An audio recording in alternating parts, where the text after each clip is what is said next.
Hi, in this video we are going to make this cute Santa garland. Click the download link in the description to get the file. Upload the file to Design Space. Click Make It to the Prepare page. You can cut as many as you would like. Here I need 8 Santa to make the garland. Change project copies to 8, then Design Space will fill each page with 8 copies. Send to Cricut and cut.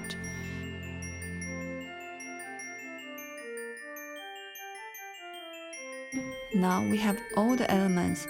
Divide them in piles to form a little production line.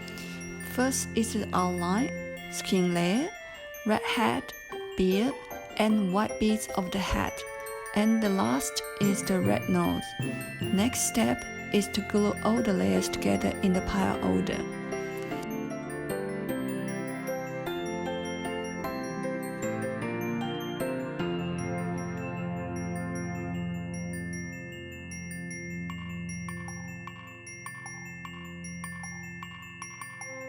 Finish the rest and cut a string. Here I use kitchen twine.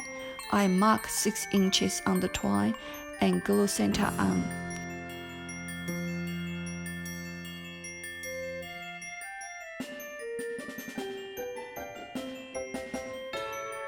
Then this easy to make Santa garland is done. Hope you enjoy the project. Happy crafting!